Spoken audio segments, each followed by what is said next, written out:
Calculus 2, Section 7.5, Exponential Change and Separable Differential Equations.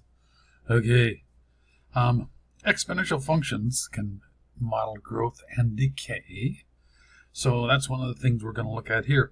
Exponential change is that idea of growth and decay when one quantity y increases or decreases at a rate proportional to its size at a given time t.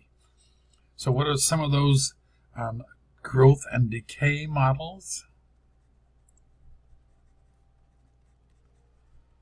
Let's see, let's write these down. One of them,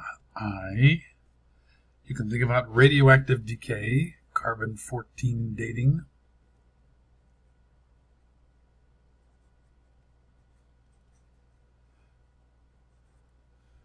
It doesn't have to be radioactive stuff. You can be reducing a population also.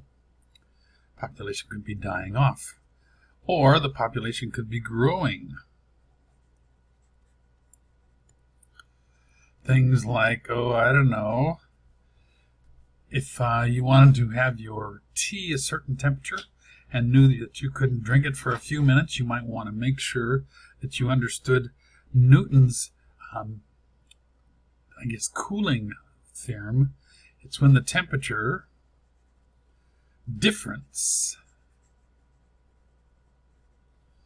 between a hot object, I guess it could be cold, and its surrounding medium, like the air,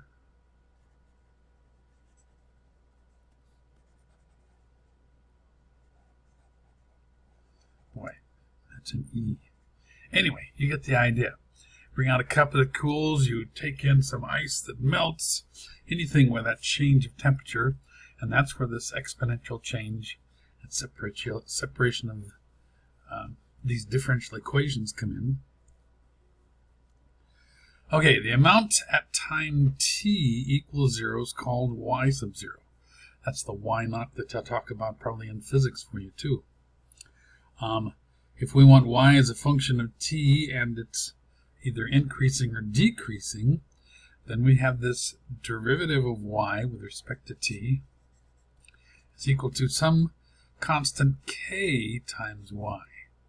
And so if we do the solve this differential equation for y, you get 1 over y dy equals k dt. Well, what does that give us next?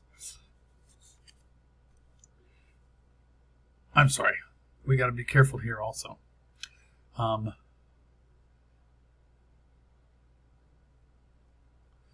Because we're taking the derivative with respect to t, this dy is, let's see, how do you want to say? If we take the antiderivative, first of all, let me rewrite it this way, I guess. But 1 over y and putting the dy here, if we take and multiply both sides by dt, then we get this, which we can take the integral of. And this gives us the natural log of the absolute value of y, because it's 1 over y dy. And the antiderivative of k, which is the constant, is just kt plus some constant c. So, if this is what we have for our growth and decay, this exponential change,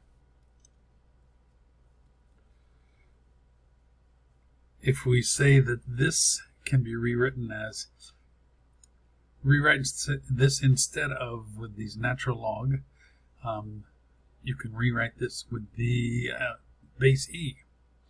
So this is just y, the absolute value, is equal to, remember you take the base over here, e to the kt plus c.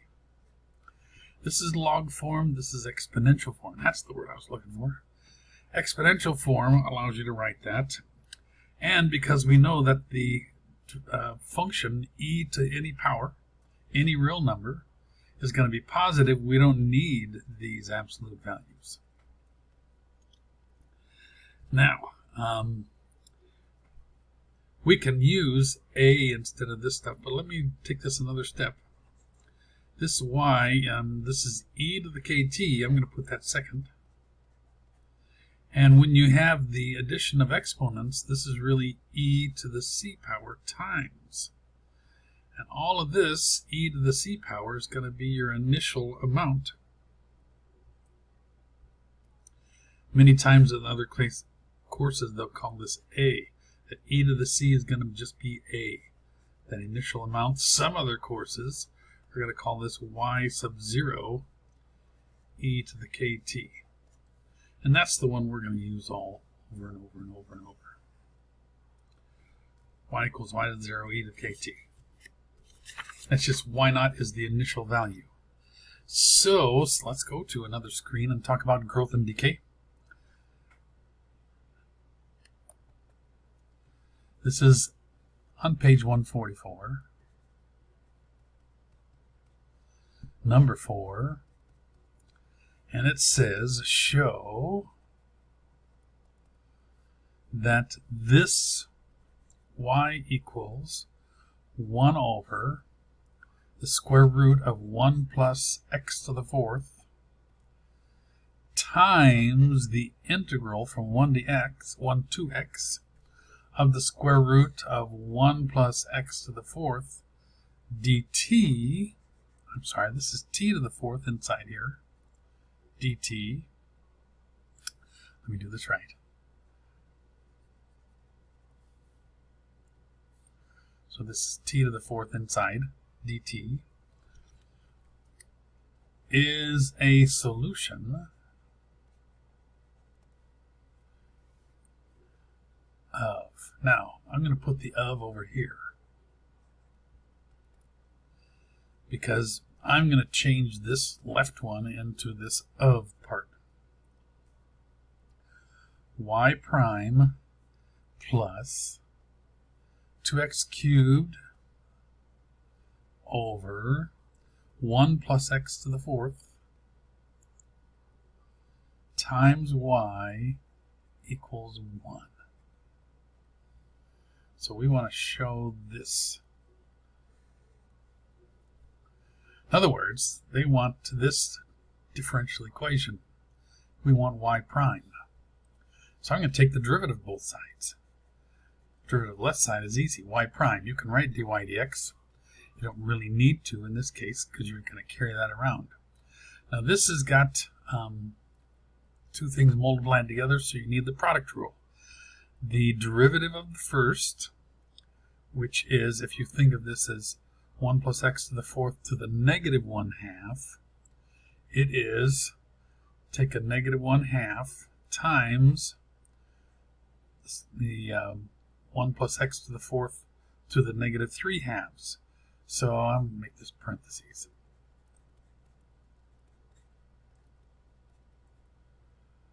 And then you've got to multiply that by the derivative of 1 plus x to the 4th, which is 4x cubed, times, so it's the derivative of the first times the second, so it's just this integral from 1 to x, square root 1 plus t to the 4th dt, plus, so it's the derivative of the first times the second, plus the second, the first times the derivative of the second. So this is going to be 1 over the square root, 1 plus x to the 4th. And the derivative of this integral is just the square root of 1 plus x to the 4th, because we just have x here. The derivative of x is 1, so we don't have to worry about that stuff. Now, let's see here. Y prime equals. So all this stuff together here, this negative is going to be, let's see here, That 2 is going to cancel that 4, so this is the 2x cubed in the numerator. This is, let me write this sort of a different way, 1 plus x to the 4th, which is the to the first power, and then the square root of 1 plus x to the 4th. So that's taking this 3/2, putting it in the denominator because of the negative exponent. Here's this 4x cubed, which becomes negative, rather, 2x cubed. Now, we've also got this integral from 1 to x, the square root of 1 plus t to the 4th dt, plus these two cancel. And this is just 1. And this looks almost right. Except I got to move all this other stuff over on the left side. Hold on, what happened to this?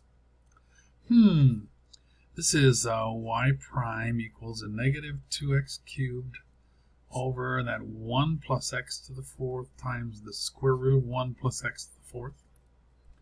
And what is this integral again? Well, you take this 1 plus x to the 4th,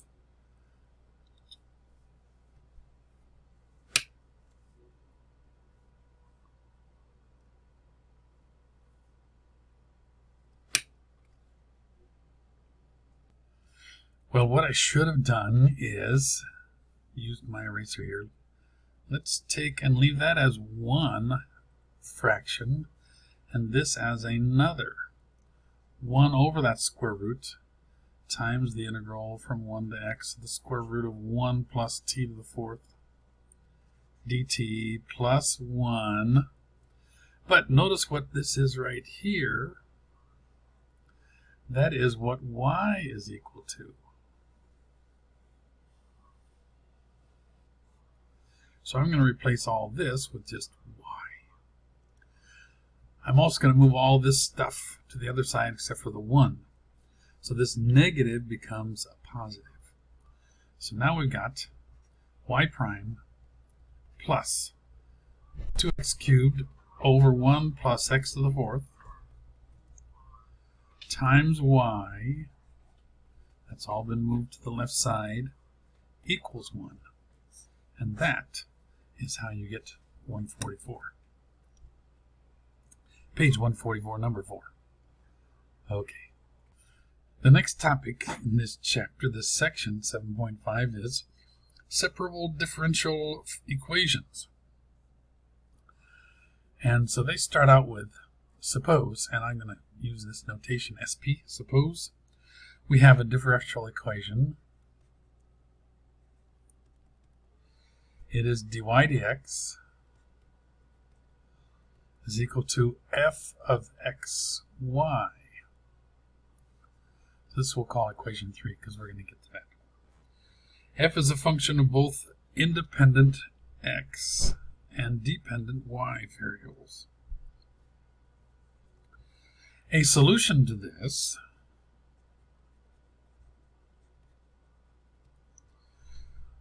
is the derivative with respect to x of y of x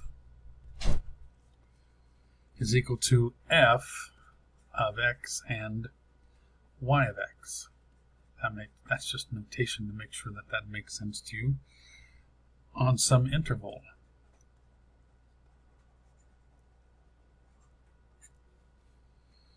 So equation 3, though,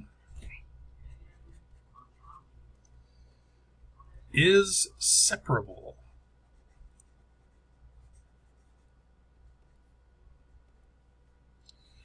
If dy dx is not just a function of these two independent and dependent variables, but you can also split those up into two different functions, g of x, and we'll call it h, capital H, of y.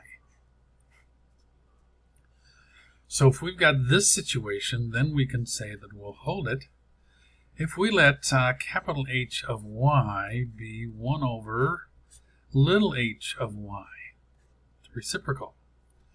Then, if if we let that happen, this dy dx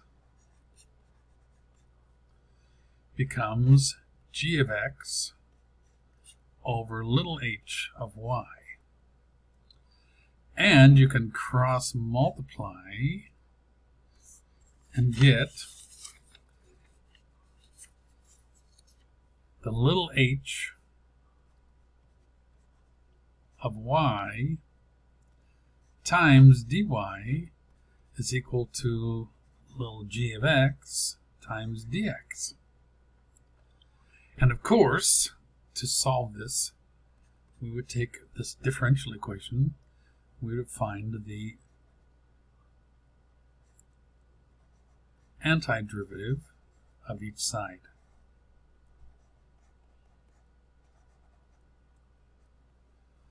So, this is the idea behind separable differential equations.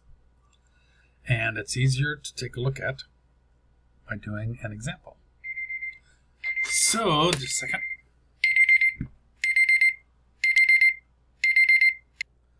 So let's clear the screen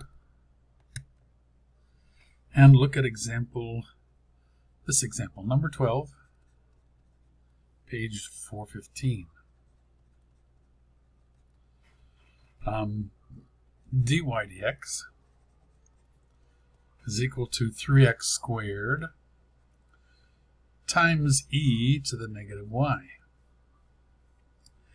And all they want you to do, I guess, is solve this differential equation.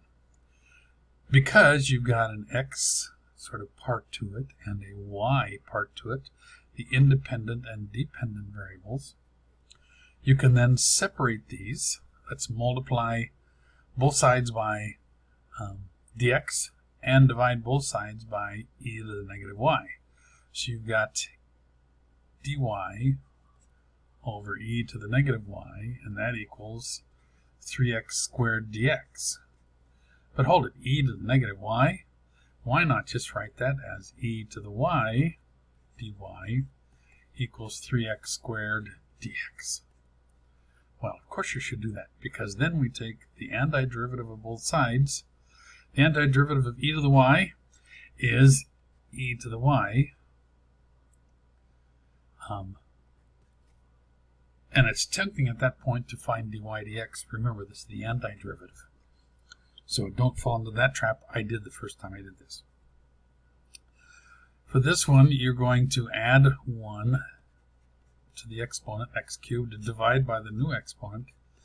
And I'm going to take this constant c from the left side and add it to this constant c from the right side. Let's call this c sub 1 and c sub 2. And that gives us then, if we take the c sub 1 and subtract it from both sides, and maybe call that c sub 3, we have e to the y equals x cubed plus c sub 3, because there was a constant over here, and I want to make sure that's clear. That doesn't disappear, or you can't not write it. It's got to be understood that it was there.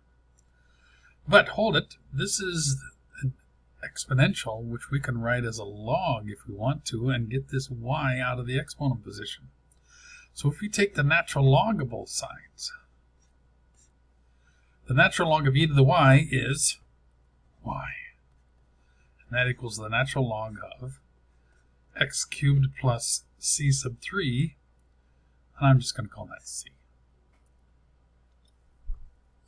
So that's solving that differential equation, finding out what y is, giving the derivative dy dx.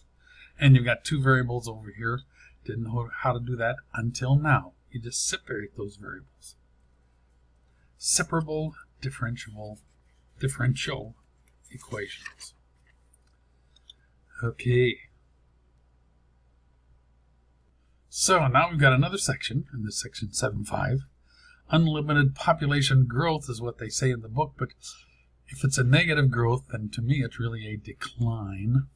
And it uses our y equals y sub 0, e to the kt again, This example was in the book, and I thought it was interesting because it's on page 411, and it's because it talks about a disease. The number of people cured is proportional to the number y that are infected with the disease. And suppose the number of cases reduced by 20%.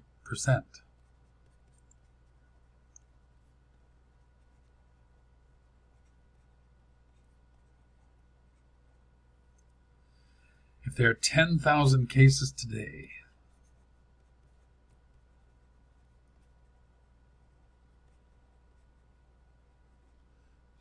that's a D. How many years will it take to reduce the number to 1,000? Now, if we're thinking of COVID, hopefully it's not going to be years. In fact, it should be just months. We'll see. How many years in this case, though?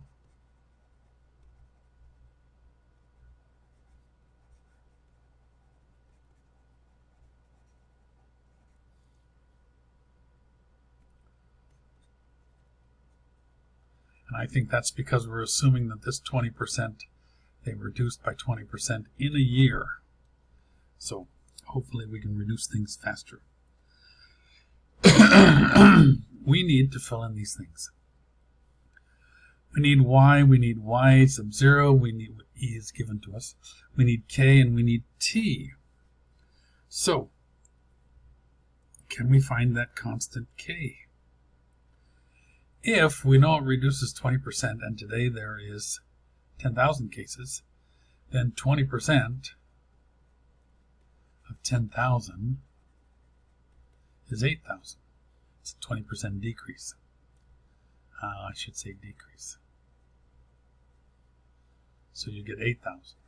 So we know y is 8,000, y sub 0 is 10,000, k we don't know, but t then is that 1 year. Does that make sense? So we can load that up. 8,000 equals 10,000 e to the I don't know k times 1. Or 8,000 over 10,000 just becomes 8/10 equals e to the k. Well, this 8/10 really can reduce to 4/5. And if we take the natural log of both sides, ln of 4/5 or 0.8 is equal to the natural log of e to the k, which is just k. So that's what our value for k is. Now with this value, we can fill in some of our sort of generic formula. The y sub 0 is 10,000. E to the k is 0.8 times t. And we just need to plug in a t to figure out any one of these. Or, if we want this to reduce to 1,000, we plug in 1,000 for y and do the same thing sort of, except now we're looking for t instead of the k. 1 over 10, this is 1/10, is equal to e to the 0.8t. Take the natural log of both sides. We have ln of 1/10 equals just 0.8t. Divide by 0.8. And what does t equal? Let's see, what did I get for t? 10.3188 day or years. So if we assume that we want this in years and then months, and then we could divide or multiply the 0.3188 by 12 to get the months, so it'd be 10 years, 3 months,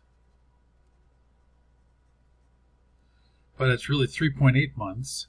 And if we take that 0.8 months and multiply by, say, an average of 30 days per month, then we get 24 days. But really those days, 24 days, are really 24.8. And then if we take the day and multiply by 24 hours, that 0.8 we get 18 hours and 52 minutes and 26 seconds. If you want to be at least close.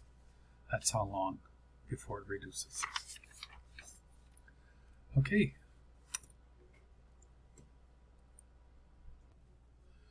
Once again, we're going to use, for radioactive decay, y is equal to y sub 0 e to the negative kt now, because it's going to be decay instead of growth at all. I guess we could have had the negative inside that constant, but usually they want the constants positive. So that negative tells you that it's decreasing because k is greater than 0. Let's see here. One thing we can talk about is half-life. Half-life is the amount of time. Let me do this right. The time it takes for 1/2 of the substance to decay. The half-life. How do you find the half-life? Well, you start with that y equals y sub 0 e to the negative kt. But y is half-life, that where half of it remains, so 1/2 of y sub 0 equals y sub 0 e to the negative kt. Cancel the y sub 0's, you get 1/2 is equal to e to the negative kt. Well, let's do the same thing we're doing before. Take the natural log of both sides. So ln 1/2, or 0.5, is equal to a negative kt. Divide by the negative k so that you can say the time, the half-life, is ln 0.5 over negative k. Now you might, they don't always like these negatives. So 0.5 is ln 2 to the negative 1 over negative k. But we can pull out that negative 1 out front. It's the exponent inside the argument for the log. So it's t equal ln 2 over k. Now it's both positive. Sometimes I wonder if half-life is not just as good with a 1/2 in there and make that negative. Doesn't really matter, however you remember it, but that's half-life. Now you can also find out what k is just by switching the t and the k, right? ln 2 over t. If you know the time, this should be the constant k. If you don't know the time, you're out of luck for that. Let's look at an example.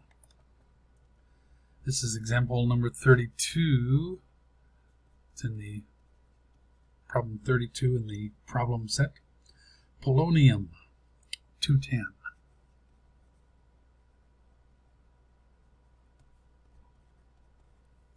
Has a half-life of 139 days.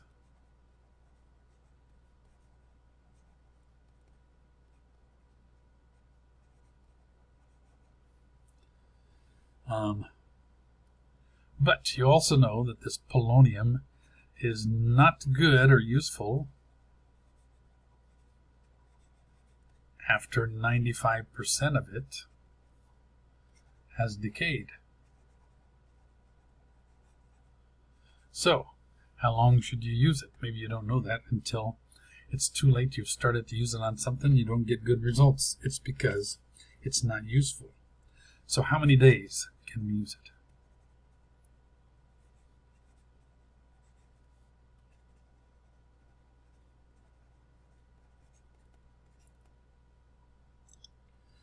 So you can do a couple of things. First of all, we know the time t, the half-life. The t is the 139. So we know that k is that ln 2 over t, the half-life, of 139. And this only works if you know the half-life, not just any time, but the half-life. That lets us substitute for k. It is 0.20 and 499 if you go to 5 places. So we're going to use y equals y sub 0 e to the negative 0.00499t. Now that we can load that in. What we're worried about is 95% of the, see, if 95% is gone, then how much is still remaining? That's what this y is. So that means that 0.05 is still remaining. The y sub 0, I'm sorry, this 0.05, y sub 0, this y sub 0, e to the negative 0.00499t, and you'd like to know that t for the number of days it takes to get to that. The y sub 0's cancel. 0.05 equals e to the negative 0.00499t. The natural log of both sides, ln 0.05, is negative 0.0499t. Divide both sides by that 499.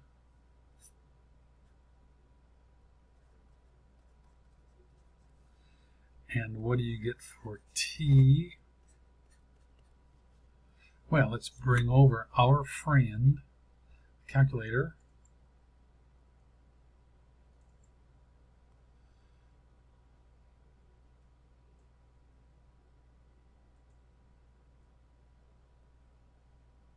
So let me put this over here and load it up first. So I need the natural log. Oh, let's get out of this. The natural log 0.05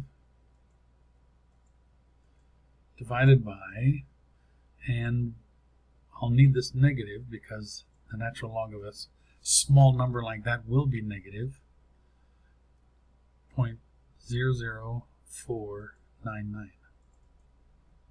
Enter. So 600 days.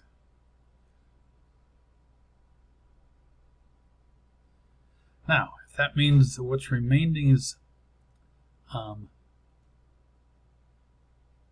if 95% has decayed, you get 600 days.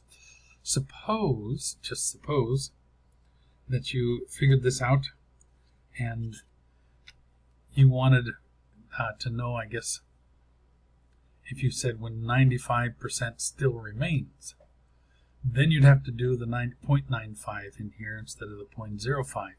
Almost the same thing, but it'd be 0.95 within that natural log and divide that by negative 0.0200499. And then you'd only have 10 days. Sort of interesting. So 600 days or 10 days?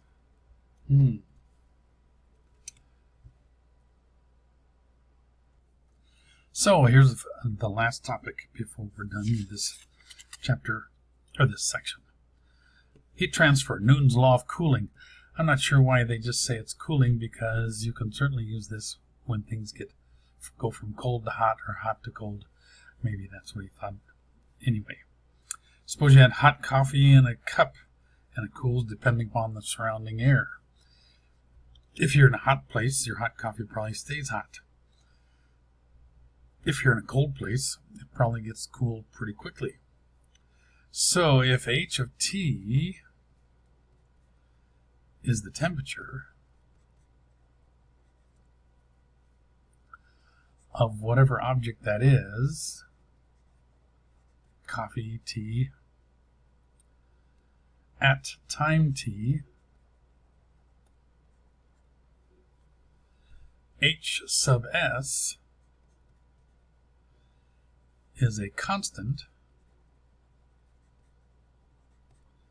surrounding temperature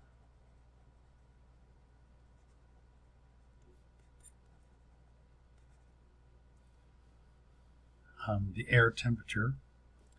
Then the derivative with respect to T time of H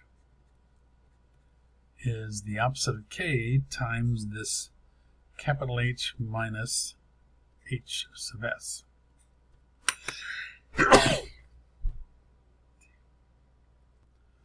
But hold it, I know what you're saying. You're thinking to yourself, this looks like that dy dx equals a negative kt. It's just that the t is the h minus h sub s. It's got this constant, and you're taking the derivative of this thing on the left side. And that it is. So, if we say y, the stuff on the left side, the h, is the h minus h sub s, that temperature of the constant temperature of the surrounding air, and this is a negative, the k times t stuff becomes the original h sub 0 minus h sub s, that's the temperature of the surrounding air, e to the negative kt power. So, this is the formula that we're going to use, so it's sort of like it, except it's got this h minus h sub s, and the h sub 0 minus h sub s equals negative kt, e to the negative kt. So let's do a problem number 36, and it'll take a full screen for this, so I'm going to have to go to the next page. So just hold on a sec. So there's a metal beam sitting outside of some shop in the cold, cold winter weather. And this beam, they bring it inside. They don't know how cold it is when they first bring it in. They didn't measure that. Somebody just brought it in and put it down. But they want to know how cold it was so they can see, I guess, some things, how much it might increase in length and stuff like that. So after 10 minutes, though, they notice, or somebody asked, what is the temperature of the beam? Well, that beam was 35 degrees after 10 minutes. And then they waited another 10 minutes.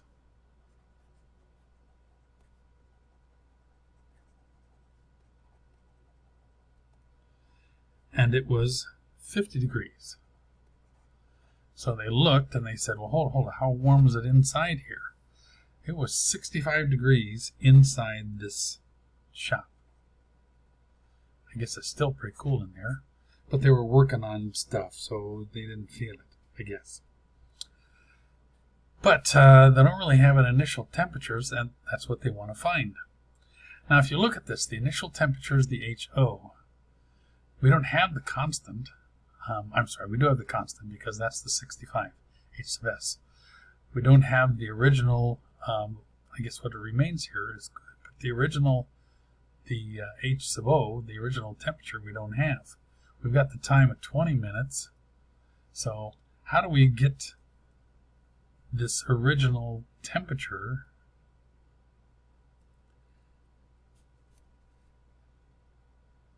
so that we can figure this out? Well, first of all, we need to find K. Let's go between these 10 minutes. Let's call this first 10 minutes. Just forget about the first 10 minutes and call that the 0 stuff. So if that's 0 up to the second 10 minutes, we do have a start and stop temperature. So this final temperature, H, was the 50. Minus the H sub s is going to be that constant 65 degrees inside there. The H sub 0, we know what that is for this after this first 10 minutes during the second. It was 35 degrees minus that 65 degrees. These are all degrees, I guess. Times e to the negative, I don't know what k is, but t was 10 minutes. So we're going to figure this out first. This is, of course, negative 15 minutes. This is a negative 30 minutes. E to the negative 10k. Divide both sides by a negative 30, we get 1/2 or 0.5 is e to the negative 10k. Take the natural log of both sides. ln of 1/2, I'm going to write as 1/2, is equal to a negative 10k, and divide by that negative 10, which should give you a positive because 1/2 is going to give you a negative for that log. And what do you get for k? K is equal to a negative 0.0693.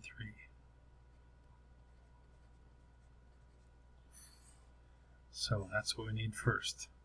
Now we go back and use the original temperature.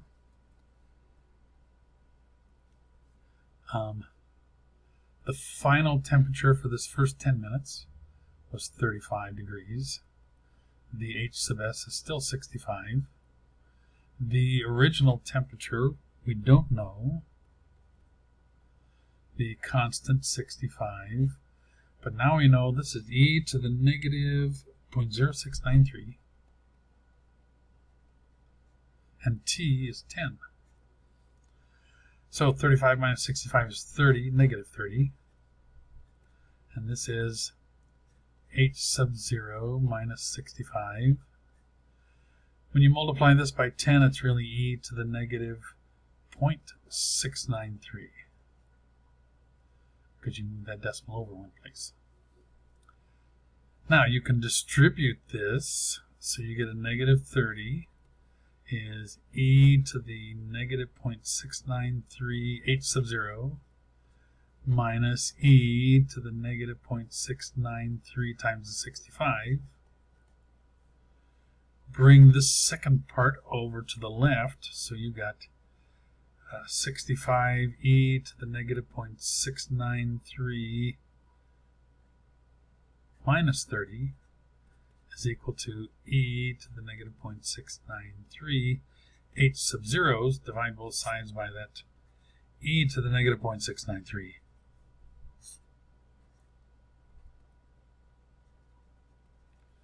And what do you get for h sub 0? Let's write this correctly.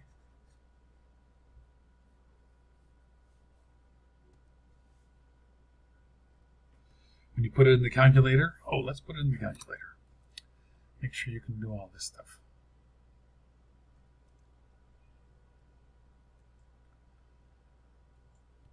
So clear that out. Need some parentheses here because you've got this numerator. 65, you don't really need the times, but I'm going to put it in there. And I'm going to use the second ln to get e to the, this is negative 0.693. And that is the e, 65 times e to the negative 0.693 minus 30. And then close that parenthesis for the numerator. Divided by, and this should be, you don't need parentheses for this if you're not sure, put them, second natural log e to the negative 0.693, close the parentheses for the exponent, press enter. You get 5.0088, or what is the initial temperature? Let's move this away. I guess I just need to tap this. 5 degrees. Pretty close, 0.0088. Now, does that make sense? So 10 minutes it dropped to 35 degrees. Dropped 30 degrees. That sort of makes sense. Another 10 minutes it dropped 20 degrees. Well, not 20, I guess 15 degrees, half that. So that sort of makes sense. And that's why we can take a look at these and maybe make sure that things are working out the right way. Hopefully you catch any things. If there's small changes, you probably won't. That's section 7.4. 7.5 rather, I'm sorry. You should be able to do this.